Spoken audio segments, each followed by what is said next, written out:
Penyidik memeriksa Yassin Limpo sejak pukul 10 pagi di gedung KPK. Saat ini penyidik KPK mengembangkan kasus gratifikasi dan pemerasan mantan Menteri Pertanian itu menjadi kasus pencucian uang. Selain di KPK, Yassin Limpo saat ini sedang diadili di Pengadilan Pidana Korupsi dengan dakwaan menerima uang sebesar 44,5 miliar rupiah hasil memeras anak buahnya di Kementerian Pertanian untuk kepentingan pribadi dan keluarga. Tim penyidik Komisi Pemberantasan Korupsi menggeledah rumah adik mantan Menteri Pertanian Syahrul Yassin Limpo di Makassar, Sulawesi Selatan selama 6 jam. Usai menggeledah, tim penyidik KPK membawa 2 koper dan langsung pergi meninggalkan rumah dengan menggunakan 2 mobil. Ketua RW yang diminta menyaksikan penggeledahan menyebut KPK menggeledah 2 kamar. Mantan Mentan Syahrul Yassin Limpo terjerat kasus dugaan pemerasan gratifikasi dan TPPU. Diminta menyaksikan. Menyaksikan apa itu, Pak? Penggeledahan. Iya. Apa yang digeledah, Pak? 2 kamar. 2 kamar. Ya. Kamarnya siapa? Di mana? Di lantai 2? Saya tidak tahu persis kamarnya siapa, tapi yang pasti mirip kamar utama. Selain menggeledah rumah, KPK juga menyita sebuah rumah milik Yassin Limpo di Makassar, Sulawesi Selatan. Penyitaan dilakukan pada Rabu 15 Mei. Rumah sitaan yang diduga aset hasil korupsi nilainya ditaksir mencapai 4 miliar rupiah. Ada rekan kami Cindy Permadi di gedung KPK yang memantau pemeriksaan Yassin Limpo. Selamat siang Cindy, apa fokus pemeriksaan KPK terhadap Yassin Limpo siang hari ini Cindy? Ya Gita, selamat siang. Sebenarnya kalau untuk pemeriksaan ex-mentan Syahrul Yassin Limpo pada hari ini tidak masuk dalam agenda pemeriksaan resmi yang dikeluarkan oleh KPK sejauh ini. Artinya ada 2 kemungkinan. Kalau misalnya ternyata penyidik KPK masih mendalami soal kasus gratifikasi dan pemerasan, artinya KPK mau melakukan pengembangan. Tapi kalau ternyata yang didalami oleh penyidik KPK adalah soal TPPU, artinya penyidik KPK mau melengkapi konstruksi perkara. Jadi opsinya di antara 2 itu. Tapi kalau apa yang sekiranya akan didalami oleh penyidik KPK terhadap ex-mentan Syahrul Yassin Limpo, kita bisa melihat dari beberapa hal yang sudah dilakukan KPK setidaknya dalam waktu 1 minggu terakhir. Yang pertama adalah soal penelusuran aset, lalu mengembangkan dari fakta persidangan, dan juga ketiga adalah mengembangkan dari materi pemeriksaan dari beberapa saksi yang sudah dipanggil oleh KPK dalam 1 minggu terakhir ini. Misalnya kita lihat dulu dari penelusuran aset, ada 3 aset mewah milik Syahrul Yassin Limpo yang pada minggu ini diselidiki oleh KPK. Pertama, pada hari Senin 13 Mei lalu, KPK menyita 1 unit mobil Mercy Sprinter yang diketahui adalah milik Syahrul Yassin Limpo, tapi disembunyikan di kawasan Pasar Minggu, Jakarta Selatan. Disembunyikannya dilakukan dengan cara memindah tangankan kemudian diserahkan kepada orang dekat ataupun juga orang kepercayaan. Kemudian mobil ini disita oleh KPK untuk menjadi barang bukti untuk kasus TPPU.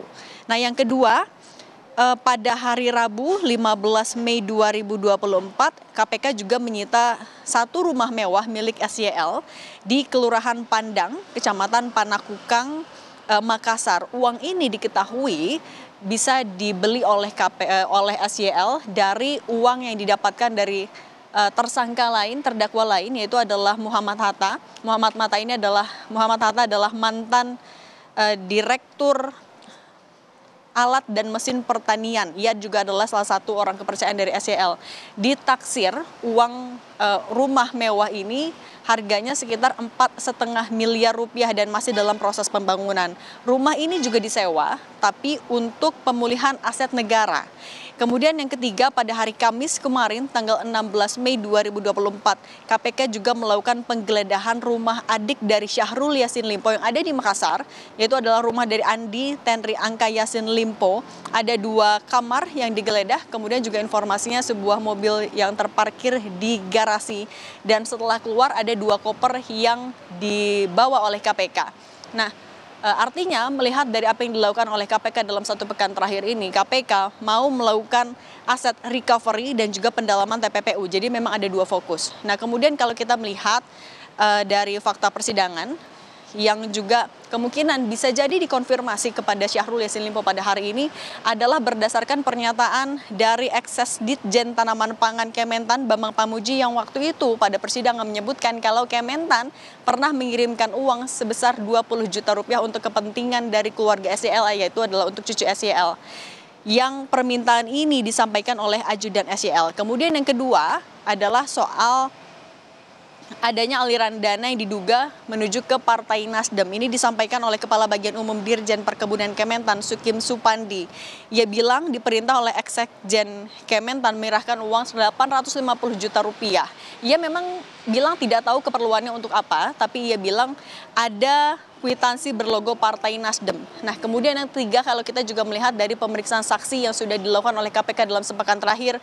Pertama, KPK juga sudah memeriksa beberapa pengusaha travel ini untuk mendalami apakah betul soal adanya dugaan SYL pergi jalan-jalan ke luar negeri, tapi dimanipulasi seolah-olah itu adalah perjalanan dinas. Yang kedua juga soal KPK memanggil penyanyi dangdut beberapa hari yang lalu diperiksa oleh KPK, dugaannya adalah karena penyanyi itu diberikan uang 50 sampai 100 juta rupiah untuk keperluan hiburan Kementan, artinya menggunakan anggaran dari Kementan. Nah, soal penelusuran aset, kemudian fakta persidangan dan juga saksi yang dipanggil oleh KPK. Hal-hal inilah yang akan nanti dikonfirmasi tidak hanya ke Syahrul Yassin Limpo, tapi juga ke saksi-saksi lain yang akan dipanggil untuk memenuhi konstruksi perkaranya. Jadi yang fokus dari KPK pertama adalah penelusuran aset untuk melihat aliran dananya kemana saja, mungkin atau tidaknya dilakukan pengembangan. Karena KPK juga bilang kalau keluarga SYL pun bahkan tidak tertutup kemungkinan bisa dijerat pasal TPPU pasif apabila memenuhi syarat, yaitu adalah menikmati uang kejahatan dengan sengaja. Artinya apabila ia mengetahui hasil uang yang dipakai adalah uang hasil korupsi, pasal itu bisa digunakan. Mengingat kita tahu kalau dari beberapa catatan KPK, aliran dana yang sudah digunakan oleh SYL dari Kementan banyak sekali yang digunakan untuk keperluan pribadi dan juga keluarga. Misalnya untuk umroh keluarga SYL dan juga untuk Kementan mencapai 1,4 miliar rupiah. Lalu untuk keperluan pribadi istri 930 juta rupiah. Untuk dokter kecantikan dan onderdil kendaraan anak SYL 111 juta rupiah. Charter private jet 3 miliar rupiah, makan per hari laundry 33 juta rupiah, mobil untuk anak 500 juta rupiah, dan itu hanya sebagian. Masih akan terus dilakukan pendalaman oleh KPK. Kita lihat nanti seperti apa prosesnya baik di KPK maupun juga di persidangan. Gita. Terima kasih Cindy Permadi atas laporan Anda langsung dari gedung KPK Jakarta.